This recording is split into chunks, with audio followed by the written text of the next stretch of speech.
Hello and welcome to Raus IAS. This is the Daily News Simplified for the date 26 April 2024. And for our today's discussion, we will see these following 7 articles, of which 2 articles we will see in the forms of mains articles, mains discussion, and whereas there are 5 articles for which we have taken prelims practice questions. Okay. For mains discussion, we will see first article is regarding telecom sector, its challenges, reforms, and way forward.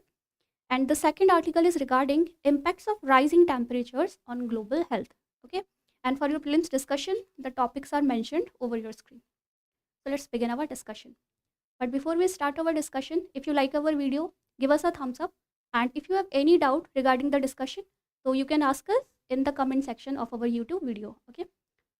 So with this, let's start our today's discussion. Now, the first article for our today's discussion, it appeared on the page number 11 of the Hindu Business Line. Now, basically, this article says telecom ringing in good times, but some challenges linger. So, this article is regarding a very important telecom sector of India. Now, this telecom sector, this is important for our GS paper 3 economy. Under the syllabus head infrastructure, which includes energy, ports, roads, airports, railways, and along with it also includes telecom services. Now, directly from telecom services, we did not find any question in mains right now till now. But see, with this wide theme, we found these questions and in the past, and so we can expect a question from this sector in future. Okay. So with this, let's start today's discussion on telecom sector. What are the issues the sector is facing? What are the reforms which government has done recently, and what is the way forward? Now, telecom sector is one of the important sector in India. And if we see its history from the very humble beginning, in the 20th century, when the telecom service providers, they provided voice services, say voice to voice calling. But now with the rollout presently in the 21st century, with the rollout of 4G, with the rollout of 5G, now we have ushered in the era of data or internet services. That is from the very humble beginning of voice services. Now we have ushered in with the era of internet and data services along with voice services. Okay, with voice services, and the importance of telecommunication sector can be seen by few important facts. So the size of India's telecommunication services or market is the second largest in the world, and presently India has 120 crore subscribers. Okay, so this is a humongous number. Plus we have approximately same number of internet users. Okay, and now see, the importance of this sector can be seen from the fact that it has enormous contribution to India's GDP. The sector contributes nearly 6.5% to India's GDP. Okay, and along with it, it provides huge employment to Indian population.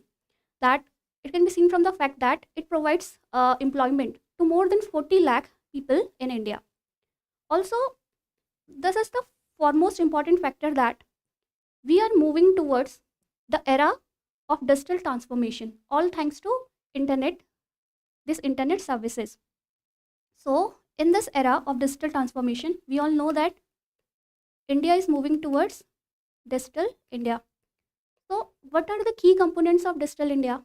The key components of digital India is building digital public infrastructure, DPI. So what is DPI or digital public infrastructure?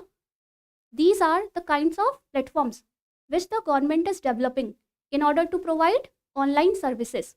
Okay, so in this DPI, what are the important platforms which the government is developing? We can see it in various sectors. For example, in the banking sector, we have e-banking facilities. In the payment sector, we have UPI. Okay, and other sectors in education sector, e-education, e-health. Okay, and various other sectors in developing smart cities, among others. So all thanks to this telecommunication sector. So it has become a pivotal point in ushering towards digital transformation. So this was the significance of telecom sector. Okay, now let's see that what are the issues which are faced by the telecoms or telecom sector. Just a minute.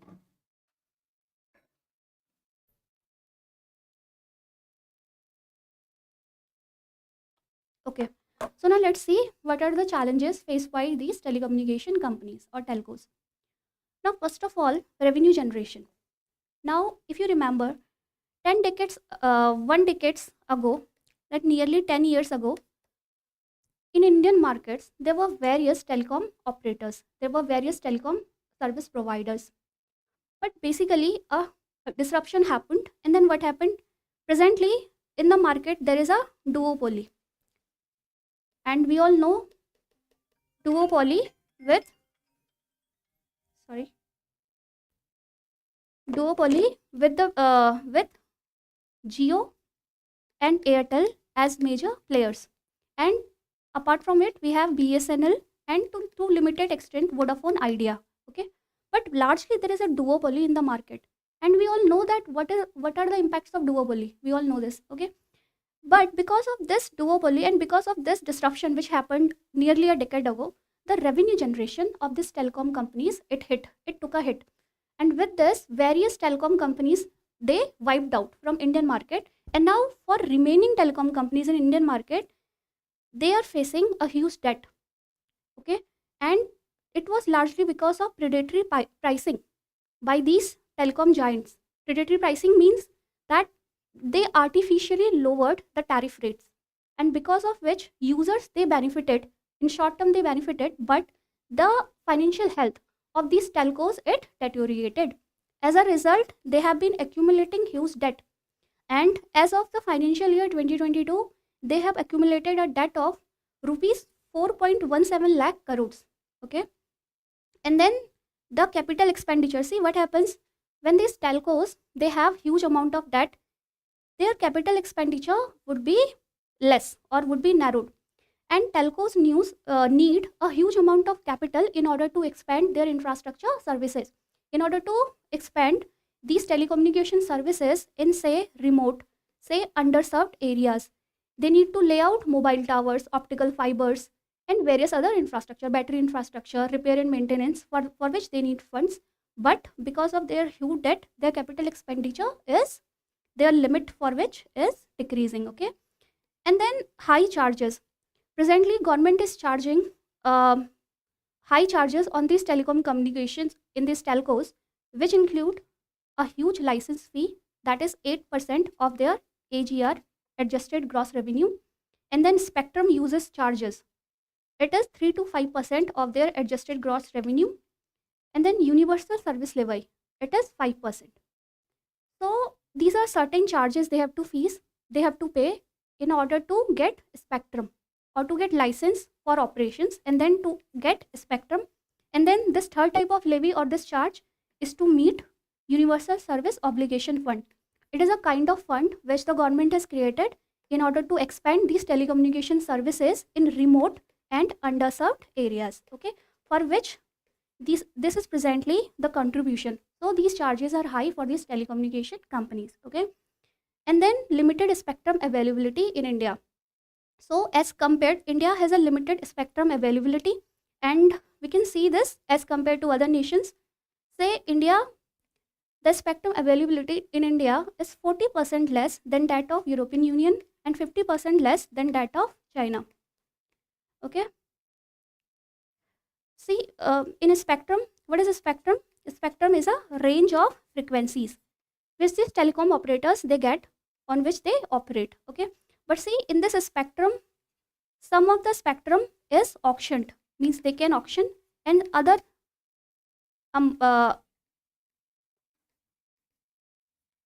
volume of spectrum is kept for administrative uses, and this is given to defense sector, police sector, among others. So there is a limited availability of spectrum which is available for auction to Indian telcos. Okay, and then import dependence. We all know that in the telecommunication sector, our Indian telcos they need to import various components from foreign countries. Okay, so they have a huge import dependence. For example, battery parts, battery components, and other electrical equipments which they are importing from foreign countries. Okay, because of which there is a revenue loss for Indian telcos, and ultimately this cost is passed on to the users. And then there is low tele density. Telecom density, that is within 1 square kilometer the number of mobile phone operators or users, mobile phone users. Okay, so India presently has low telecom density, and which is majorly skewed in the favor of urban areas. That is, urban areas have comparatively more mobile users as compared to rural areas. Okay, and this goes for internet connectivity as well. And then we have some other issues these telecoms are facing. What are these issues? That the quality of data, though the internet affordability has increased in India, but the quality of data, we can say the speed of data of internet availability is low. Okay, and particularly even low in rural areas. And then there are instances of cybercrime and cyber fraud. Okay, and also we saw that their revenue generation is taking a hit, and partially it is because these telcos, they are competing with OTTs, over the top players. Okay, so these over the top companies, these, for example, Netflix, WhatsApp. If we take example of WhatsApp, it is an OTT platform, and see, WhatsApp provides voice to voice calling feature, and because of which the revenues of these traditional telcos like Jio, Airtel, they are impacting because of which. Okay, so these are the certain challenges which the telcos are facing. Now let's see what are the reforms which the government has done in the recent times. Let's see these reforms. First of all, government has done the rationalization of adjusted gross revenue. Now let's understand what is adjusted gross revenue.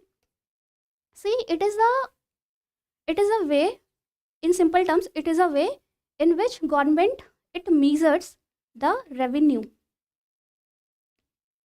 It estimates or it measures the revenue of these telcos. Okay, so traditionally earlier what happened, that the revenue of these telcos, it was calculated with their telecom revenue. That is the revenue these telcos are getting in form of, say, the data, the charges they imply on their customers on providing, say, data, the charges on call, data and SMS services. So this is their telecom revenue. Whereas there was other non-telecom revenue. So earlier AGR was calculated based on telecom revenue, the revenue they are generating on charging the customers, and the second way was on non-telecom revenue also. So what is non-telecom revenue? It was the revenue which the telcos, they earned, say, if they are selling, if they have any property, and if they sold that property, so such kind of profit what they are getting, it could be also charged, it could be also included in AGR.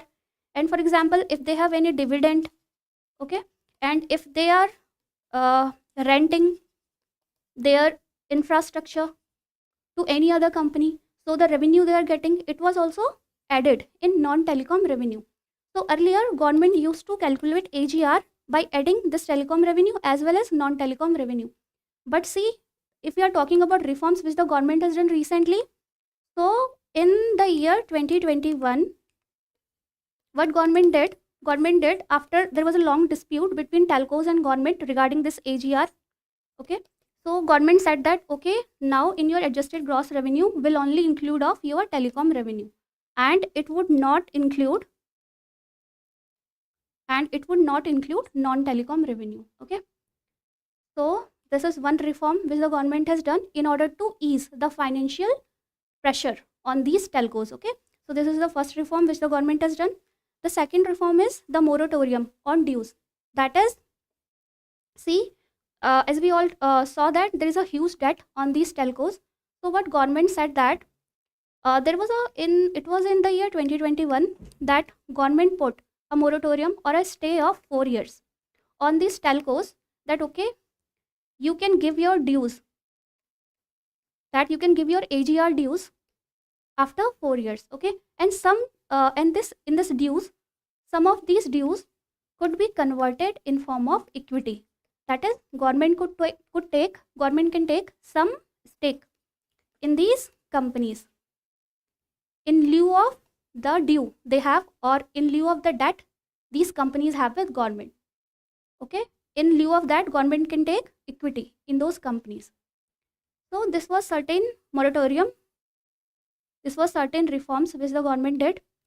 And then the government is easing the licensing procedure.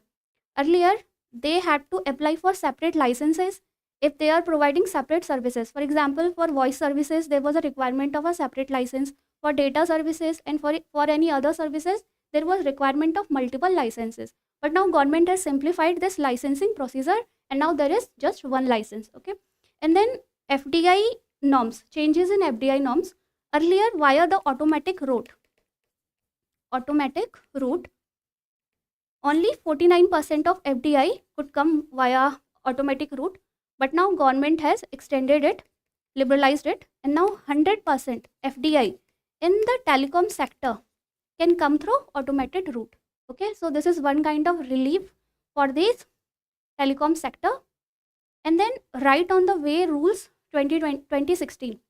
So see, prior to these rules, what happens? As you all know that these telcos, when they want to expand their infrastructure, they would lay towers or they would lay optical fibers. Okay, but for laying these towers or for expanding their optical or for laying these optical fibers, they have to take permissions from multiple departments.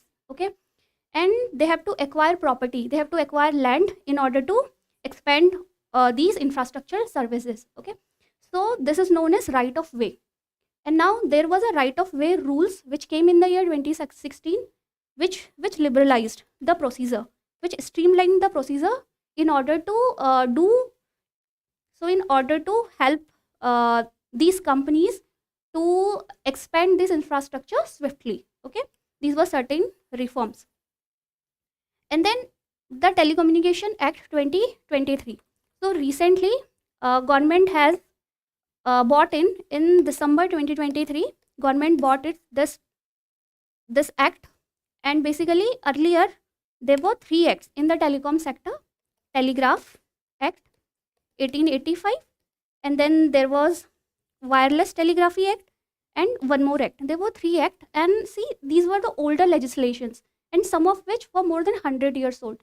So what government did, there were 3 legislations, government streamlined it and made one single comprehensive act which would now regulate the telecom sector.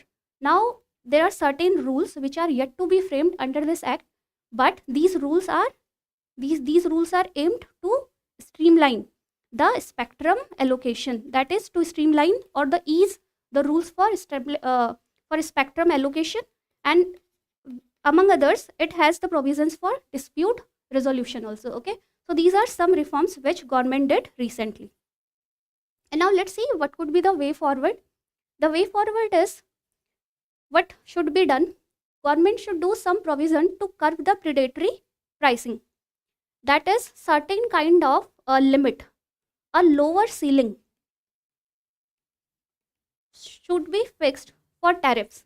Okay, so, such that there should be a lower ceiling or the lower price cap on tariffs, such that these companies which were the victims of predatory pricing, they would generate some revenue. Okay, so some lower ceiling should be fixed on tariffs, some lower minimum ceiling. And then the second thing could be to reduce the license fee and spectrum usage charges. As we all saw that presently they are facing high usage charges and high charges. Okay, and then minimum charges should be levied on OTT players. On the over the top players, government should levy some kind of minimum charges such that they can, and these charges could be compensated to these telecoms in order to improve the financial health of these telecoms. Because these OTT players, they are using the infrastructure which is created by the telecom companies. Okay, and they are and because of these OTT players, the revenue generation of telecom is hit. Okay, so there can be some minimum charges on these OTT players. And then infrastructure sharing by telcos. There should be certain provisions for sharing infrastructure by the telecommunication companies. For example, there are two telecommunication companies and say this is a rural area. So these companies, they can share their mobile towers. They are passive infrastructure sharing. There can be provisions for passive infrastructure sharing, that is sharing of mobile towers. And if possible, there can be facility of active infrastructure sharing, which can also mean spectrum sharing. That is, if with one telecommunication company, some spare spectrum is left, that could be leased. That could be leased out to other telco. So certain kind of spectrum sharing arrangement could be done. Okay. So this is infrastructure sharing by telcos. And then there should be effective utilization of USOF. That is Universal Service Obligation Fund. As we also, this is the fund which is created by the government to provide telecom services in underserved areas or remote areas. So there should be an effective utilization of this fund. Okay. And then finally, in order to prevent cyber security attacks, government should enhance or invest in the robust cyber security infrastructure. Okay. Or we should strengthen our cyber security rules or their infrastructure. Okay. So this is about the telecom sector. Now with this, let's move on to our next article, which appeared on the page number 10 of Indian Express. Now this news article is about the rising global temperatures and its impact on human. We all know that the temperatures of the globe are rising, and we can see that the year 2023 was the hottest recorded year on record. So it was the hottest year till date, and we all know that the climate change, due to climate change, this severity is going to increase.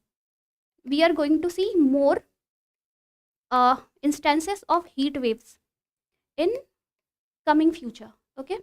So this article is about the impact of this rising climate change or rising temperatures on humans. Okay. And now this article is important for us for our GS paper 3 environment, basically under climate change. Okay.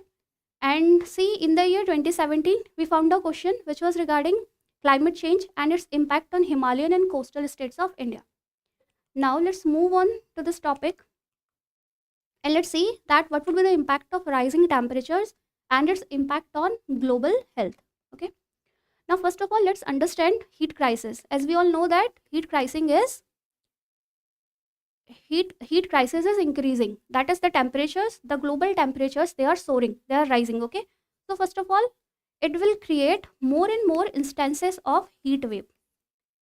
What are heat waves? Heat waves are abnormal increase in temperature of any reason. Okay. So there is a certain criteria which government follows, that for example in plains, if there is a temperature rise of 40 degrees centigrade or more than 40 degrees centigrade for at least 2 days or more than 2 days, then it is known as heat wave.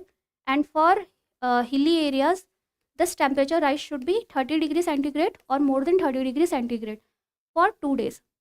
Okay, for 2 days or more than 2 days, then if this temperature remains, this is known as a heat wave situation as per the classification of Indian Meteorological Department. Okay. So first thing is that the instances of heat wave in India and globally also, but we are talking about India, that the instances of heat wave in India are increasing. The second thing is that, see, heat wave is a problem in itself, but see, if this heat wave, it is coupled with high humidity, then what happens? The combination of heat wave and high humidity is known as moist heat stress. Now what will happen in heat wave? This will cause various impacts. For example, this will cause various physical stress. Now what is such kind of stress? It will cause dehydration. Okay. It will cause dehydration, and because of the presence of high humidity, what will happen? See, when heat increases, our body, it cools itself, or our body regulates the temperature. Our body has the capacity to regulate its temperature. But see, when there is a high humidity in the atmosphere, then what happens, that there is the presence of more moisture in the air. Okay, then what will happen in this instance? In this instance, the evaporation process, it will slow down, because already the air is saturated with moisture. Now when the evaporation process is slowing down, then the body will not be able to cool itself, because body cools itself through the process of evaporation, through the process of precipitation. Okay, now such impact of heat wave and heat humidity and high humidity is known as moist heat stress. So this will cause lack in body's capacity to regulate its temperature, and as a result, what will happen? As a result, there will be dehydration. As a result, body cannot regulate its heat, and this will lead to certain issues like heat stroke. Okay, and this will lead to dilation of blood vessels. Our blood vessels, they will dilate or expand, and then there will be the more issues of blood clotting. Okay, and this can cause some cardiac issues also. Okay, so this is the first impact, that is the physical stress heat wave or moist heat stress can cause. Now according to the data by IMD, in the time period from 1980 to 2020, in this period there is 30% increase in the instances of moist heat stress.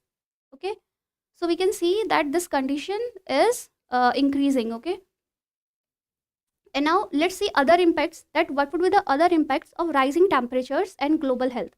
The first impact we saw, physical stress in humans. Okay, the second thing is that rising NCDs, non-communicable diseases. As we already know that India is the non-communicable diseases. In India, they are increasing.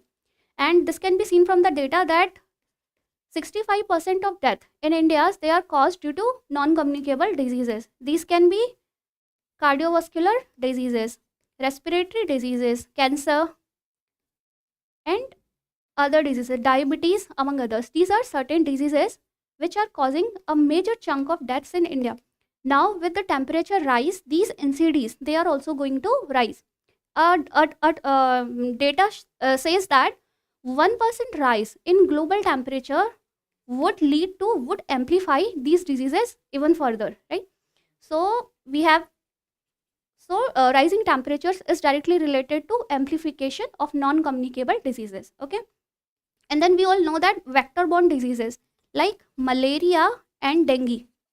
So because of climate change, these mosquitoes, these vectors, they are breeding more, and because of which they will cause various vector-borne diseases, malaria, dengue, and other vector-borne diseases also. Okay, and then this is the impact on humans directly, and then indirectly in the agricultural system. What would be the impact? That see, already there is a scarcity of water in India, and then with this rising temperatures, rise in temperatures and heat, this will even deteriorate the situation. This will even lead to water stress, and this will even cause low water availability. Okay, low water availability as in groundwater availability plus the surface water, it will evaporate even faster. Okay, and then what would happen? Because of which, first of all, the food production would be impacted. Now a study shows that 1 degree rise in temperature would lead to 10% lower yield. So directly as the temperatures are increasing, the yield will become lower. Okay, so this will directly impact the food security of India. And the second thing is nutrient deficiency. Now a report says that when the temperatures are higher, the nutrient deficiency occurs in crops. Certain nutrients in the crops like zinc, iron, and even protein, their quantity, their percentage in the crop, it decreases.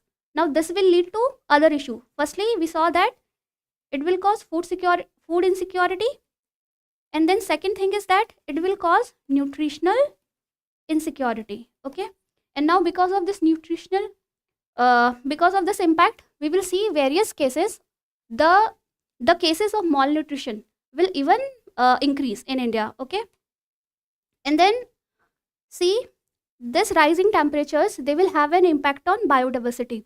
the biodiversity, it would cause enormous biodiversity damage, that is loss of flora and fauna. And then the instances of wildfires, this will increase. This will also add on to the destruction of biodiversity, and also it will cause pollution, air pollution. Okay, so these are certain indirect consequences. And then in the energy sector, what would happen? See, in the energy sector, we would require more cooling systems, and this will indirectly, because of the presence of more requirement of cooling systems, this will lead to more energy requirement, and it will strain the resources of the energy sector. Okay, and then infrastructure, this will also put a pressure on the infrastructure. For example, health infrastructure would be impacted due to the prevalence of huge number of diseases, or the number of patients will increase. Okay, so this will put a strain on health infrastructure. So now we have seen that what are the impact of rising temperatures on global health. Now let's see that what is the way forward. So way forward should be in all the sectors which we discussed. So first thing is, in the agriculture sector, we should shift towards smart agricultural practices, whether they are smart irrigation practices, micro irrigation, we all know that, and whether drought resistance crops, we can grow such kind of crops. And then food fortification, because we know the impact it will cause on nutrient deficiency. Then food fortification process, the fortified foods can be mainstreamed in the diet. And then nature based solutions, for example, the soil moisture will deplete. Okay, in that sense we need nature based solutions, for example, zero tillage agriculture, crop mulching, agroforestry, among others. Okay, and then to mitigate with the problem of rising urban temperatures, we need more green spaces, especially in the urban areas, to provide natural ventilation and to prevent the instances of urban heat island. Okay, and then infrastructure, we need modern infrastructure with heat reflective glasses, they can be installed. And then there can be passive cooling infrastructure which can be incorporated in building infrastructure, and the inspiration for which can be taken from ancient Indian building styles. So ancient Indian building materials which were locally available and which provide natural ventilation or natural cooling, such kind of materials, they can be used in the design process of buildings. So we can go for sustainable design and passive cooling system installation in the buildings, or we can go for green buildings also. Okay, so this is what we can do. We can modernize infrastructure in order to prevent such instances. And then further, we need monitoring plans and early warning systems and action plans in case of heat waves. Also, we need improved public infrastructure in form of public infrastructure with ventilation and cooling, and it can be by enhancing the capacity of hospitals also, that will also include here. Okay, so this is all about this article, rising temperatures and global health. Okay, now with this, let's move on to our prelims discussion. Now the first MCQ for our discussion is inspired by this news article which appeared on the page number 12 of the Hindu Business Line. Now this news article says that ICAR chief has said that only 1500 liters of water is used to produce 1 kg of rice. Now actually, you know, rice is a stable crop in India, and in the production process of rice, it has been said that 1 kg production, in 1 kg production of rice, it requires nearly 5000 liters of water. It is a water intensive crop. Okay, now the ICAR chief says that the average requirement of water is 1500 liters. Now we all know that this is a huge requirement of water. So this is when the rice is being produced through conventional rice farming. But there is a advanced technology which is direct seeding of rice. Via using direct seeding of rice, we can preserve more water as compared to the conventional sowing of rice. Now let's see in this article what is this direct seeding of rice. Now see, how is rice cultivated in traditional sense? In traditional sense, there are certain nurseries in which the seed of rice is shown, and then after several weeks, what happens? That in this nursery, this rice, it grows up to several centimeters. Then this rice is transplanted from these nurseries into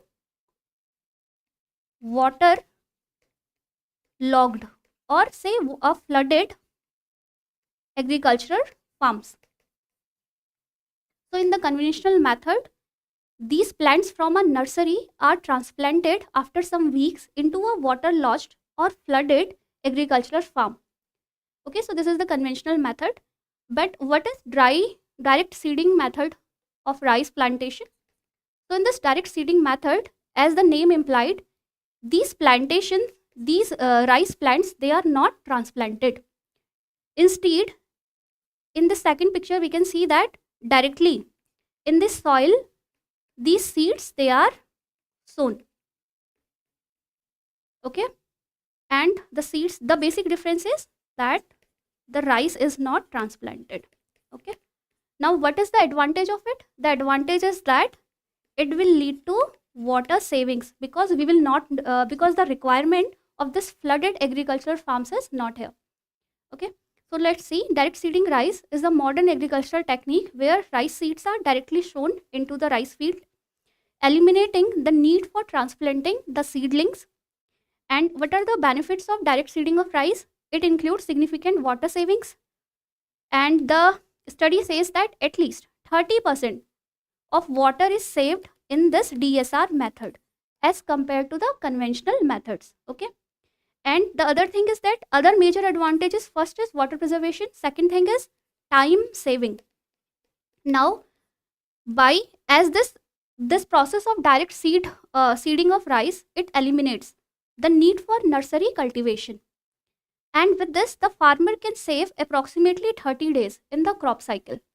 And hence, when they save this time in this crop cycle, then the next crop cycle, that is the Rabi season, it allows them to start the Rabi season early. Okay, so these are two major advantages. But there is one major challenge in this DSR method. It is that regarding to weed. See, when these rice, these are transplanted in the earlier method, when they were transplanted, then it is more effective in terms of weed, in terms of plucking out of weed. That is, there is less weed production generation in the first process, but in the second process, when we just spread out seeds in the soil, there is more weed production. Okay, so this is the major challenge, that the major challenge is weed and pest management in this process. Okay, now with this, let's solve our question, practice question. Which says that what are the advantages of direct seeded rice in agriculture? Now, if we see our PYQ in the 2020, UPSC asked the advantages of zero tillage in agriculture. So now let's solve this question. The statement 1 says it eliminates the need for nursery cultivation. This is a correct statement. Second statement says it eliminates the need of pesticides and herbicides. Now this is incorrect, as the pesticides and herbicides are used in both these methods. Okay. Third statement says it helps to reduce the duration of the crop cycle. This is also a correct statement. Fourth statement says it is more water efficient than traditional rice farming systems. This is also a correct statement. Okay. Now the correct statement is, which of the statement given above are correct? Three statements are correct. Okay. Three statements are correct here. Now with this, let's move on to our second MCQ, which is inspired by this news article which appeared on the page number 4 of The Hindu. Now this news article, it mentions a PVTG, particularly vulnerable tribal group from Odisha, which is Dongria Kondh. So this news article is regarding the rehabilitation of this Dongria Kondh tribe, which has been associated, which had some of their link with Maoist.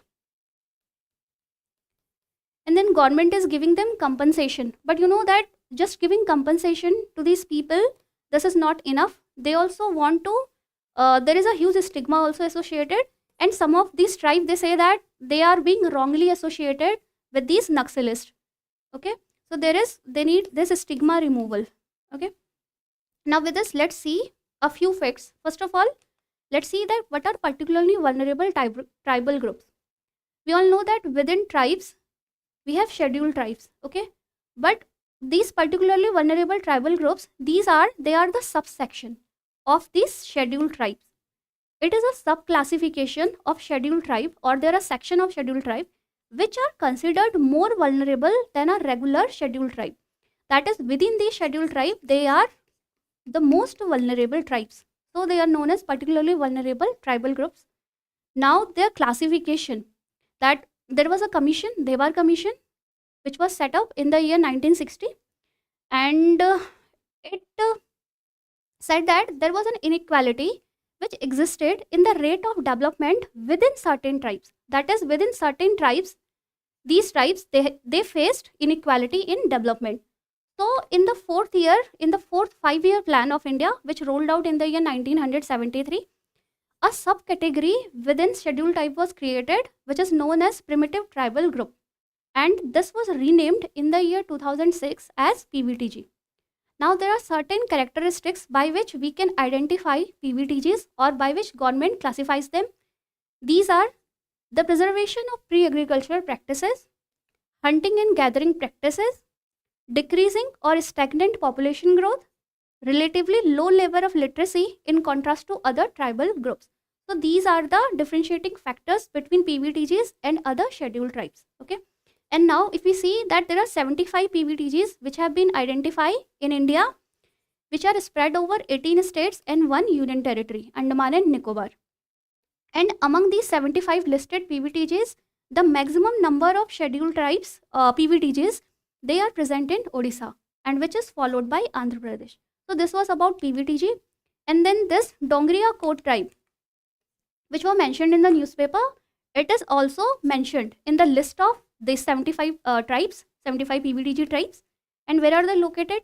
They are located in the Niyamgiri Hills in Odisha.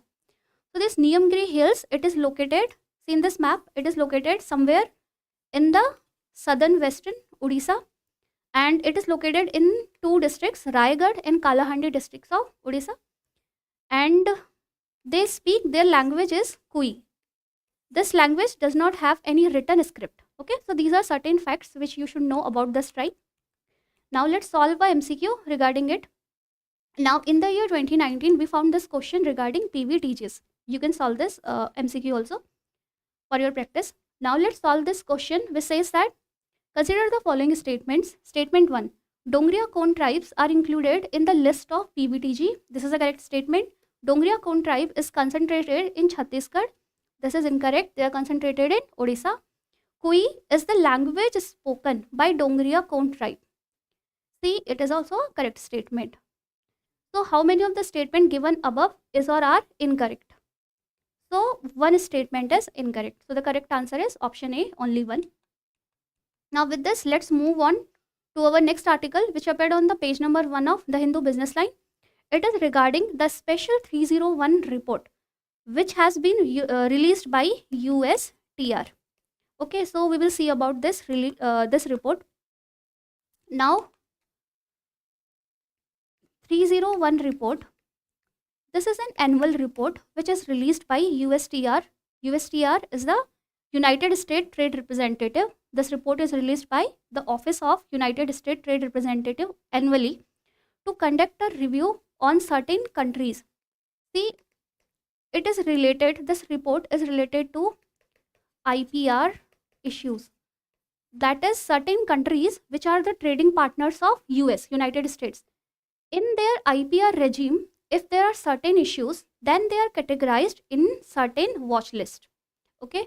Now, since India is a trading partner of US. Okay, so India this year also US has classified India into priority watch list. US has included India's name in priority watch list. So thist are certain list side. You can see this is the priority watch list which has been released by USTR, and we can see the name of India here. Okay, so why is this classification given? Now, firstly, this classification is given to those trading countries of US, those, number one, if they have an improper IPR regime. That is, if they deny adequate and effective protection of IPR. What are IPR? What is IPR, intellectual property right? These are certain kinds of exclusive rights which are given to the original creations of human mind. Okay. So, what are certain examples of IPR? Say patents, say copyright, okay, say trademark, certain other licenses, among others. So, these are some examples of IPR, and we all know that India is a signatory to TRIPS Agreement 1995. Okay, so we also follow in IPR. We have an IPR regime. Okay, we have national policy on IPR 2015, and then we have Indian Patent Act 1970. Okay, and we have certain other kind of protection of IPR. Now, US has put India in a priority watch list. Now, what are the reason why US? Okay, the second thing is this list is USTR reviews countries based on certain criteria. What are these factors? Firstly, if these countries have improper IPR regime. The second thing is if these countries, if they are denying fair and equitable market access to US. Okay, so these are two factors. Now, why US has put India into this priority watch list? The first thing is because, see, improper IPR regime. First thing is compulsory licensing. The presence of compulsory licensing in India. Now, what is compulsory licensing? Compulsory licensing is that by the Indian Patent Act 1970, Indian government can give the license to manufacture, license for any patented product to any third party. Even if there is a product and it is patented, India can give its license to manufacture, license to use, license to produce it to any third party. Why? This is done in certain reasons. For example, to restore public health, for national security purposes, okay, for any economical emergency condition. So in that cases, these patented products, its rights are given to any third party. Okay, now it happened in the year 2012 when there was a company, there is a company in US, Bayer. It manufactured cancer drugs. So though this cancer drug was patented, but because of concerning public health, India wanted to make a generic cancer drug. Okay, so India granted its patent, its license to manufacture this drug to an Indian pharmaceutical company. Okay, so this is an issue of compulsory licensing. But see, because of this compulsory licensing, the rights of the original patent holders, they can be diluted. Okay, so this is the first issue, the presence of compulsory licensing in India. The second thing is delay in granting patents. In India, there have been certain instances of delay in granting patents. Okay, and then evergreening of patents. See, in India, what is this? Let's see this also in brief. See, firstly, any company, let's take example of pharma company only. See, any company can get patent, primary patent for their research. In India, the duration is for 20 years. So for 20 years, the company can get a primary patent. But what happens after 20 years? After the license, after the patent is expired, they can renew it. They can file an application for secondary patent. But see, this process of filing secondary patent, it is more strict in India. So thus, the patent for the second time can only be given when you have a novel discovery. That is, if there are only some minor additions to your previous discovery, then this patent would not be given. If there are substantial novel innovations, then only the patent would be awarded to you. Okay, so see, this is an issue for US companies which are doing minor corrections in their formulations. Say in the formulations of their drug, they are doing minor modifications and they are seeking second time patent in India. Okay, so this may be an issue for them. And then there is a weak enforcement of intellectual property right in India. So this was regarding the first category, improper IPR regime. What is the second category? Second category is when the countries deny fair and equitable market access to US. And now in India, there have been presence of high custom duties for the US goods. Okay, so in this IP intensive products, intellectual property right intensive products, which can be ICT products, which can be solar energy equipments, which can be medical devices, pharmaceutical and capital goods, there are high customs duty in India on the products of US. So based on this, US has placed India on priority watch list. Now what are the implications for India? See, these implications, they are not so serious for India, but basically there can be some US countries which can refrain from investing in India, okay, because of this, because of placement of India in the priority watch list. So this is all about this article. Now with this, let's move on to our next article, which appeared on the page number, in the science and technology page number of The Hindu. Now this news article talks about inflammatory bowel disease, IBD, that there are rising incidences of inflammatory bowel disease in India and even world. Okay, now let's see that what are inflammatory bowel disease. For it, let's understand some things. Bowel and gastrointestinal tract. So what is gastrointestinal tract? All the organs which aid in digestion. It begins with mouth, that is oral cavity, esophagus, food pipe, stomach, small intestine, large intestine, rectum, anus. Okay, so this is our gastrointestinal tract. And what is bowel? Bowel comprises of two digestive organs. One is small intestine and one is large intestine. The major chunk of digestion of our food, it occurs in small intestine. Okay, now see the name suggests inflammatory bowel disease. That is, there is some kind of inflammation in the bowel, which can be in a small intestine or in large intestine. Okay, now this bowel, this IBD, it is primarily of two types. One is Crohn's disease and other is ulcerative colitis. This large intestine is also known as colon. Okay, now the first type of IBD is Crohn's disease. Now you can see in this image Crohn's disease.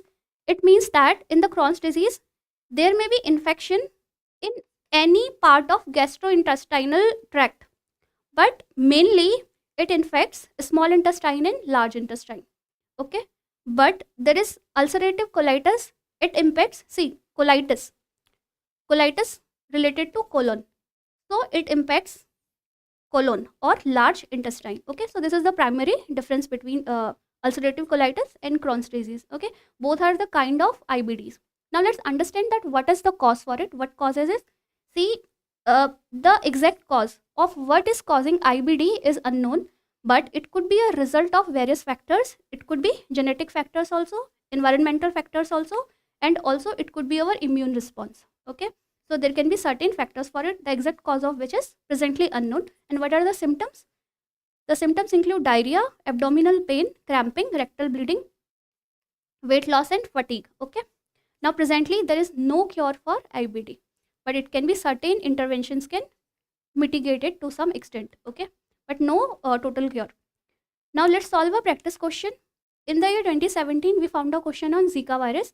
Now let's solve this question, which says that with respect to IBD, inflammatory bowel disease, consider the following statement. The first statement says it is an autosomal recessive disorder.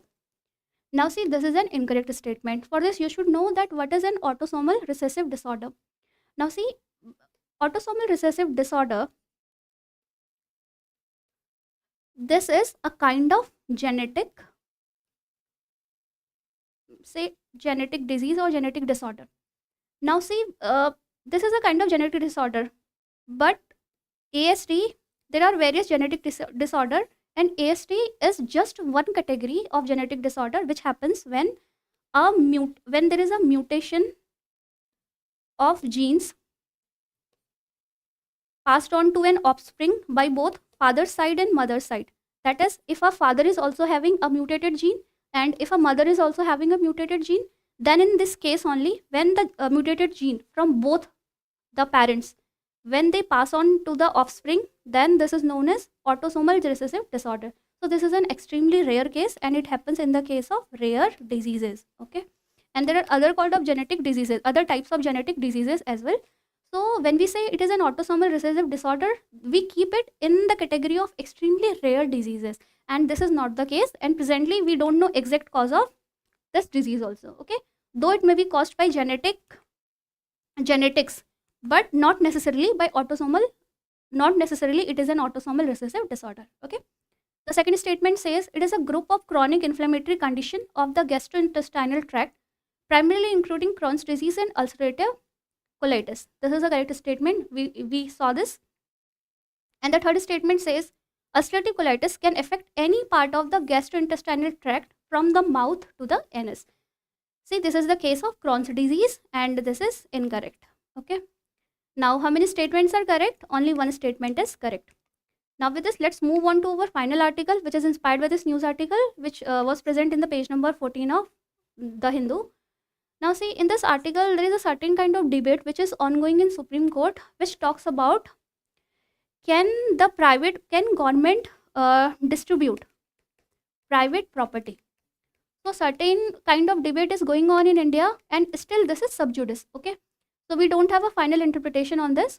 So there is a question in Supreme Court which says that can government distribute private property? Now we all know that there are certain countries, certain communist countries, where the means of production, for example, land, factories, mines, they are owned by state. Okay, so there is no concept of private property in certain communist countries. So, but India is a democracy, right? So we have private property as well as state property, government owned resources also. So now there is a debate, ongoing debate, and now this stems from Article 39B. Okay. Now what is Article 39? Article 39 says that it is a DPSP, first of all, Directive Principles of State Policy, and then it directs the state to protect and promote the economic welfare of citizens with a special emphasis on the weaker sections of the society. Now, Article 31B says that it places an obligation on the state to create policy towards securing the ownership and control of material resources of the community are so distributed as best to subserve the common good. That is, the state should take the ownership and control of material resources of the community to subserve the common good. That is for common good. Now there is a debate that what do we mean by material resources here? Is private property also a material resource? Can government confiscate it? Okay, so this is the debate which is ongoing. Now in this broader context, let us solve a question on DPSP, Directive Principles of State Policy. Okay, so these are certain facts with regard to DPSP. First of all, DPSP, it resembles the instrument of instructions which were enumerated in the Government of India Act 1935, historical origins. Okay, and it depicts the ideals of a welfare state. That is DPSP. These are a kind of guiding policies which directs the state to work towards a welfare state and promote justice. Okay, and now this presents the economic, social and political goals of the state. That is, it asks the states to establish economic and social democracy in the country. And one important thing is that DPSP are non-justiciable in nature, as opposed to fundamental rights. We all know that fundamental rights, they are enforceable in courts, but this DPSP, these are not legally enforceable by the courts for their violation. Okay.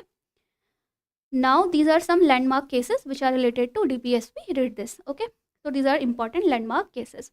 Now with this, let's solve our practice question. And in the year 2021, we found this question. So let's solve this question, which says that in the context of DPSP, consider the following statements. First of all, they resemble the instruments of instructions found in the Government of India Act 1935. This is the correct statement. They aim at establishing social and economic democracy in the country. This is also correct statement. They are automatically enforced and do not require legislative support for implementation. This is incorrect. They are not automatically enforced. Rather, they will require a legislative support for their implementation. That is, for example, we have Article 42, which talks about maternity relief, but we have Maternity Benefit Act.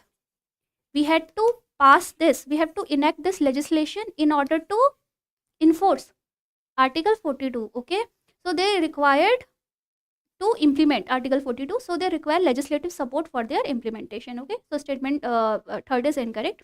So how many statements are correct? Only 2 statements are correct. Now, this is the end of our today's session. So if you have any doubts, you can ask us in the comment section. Thank you.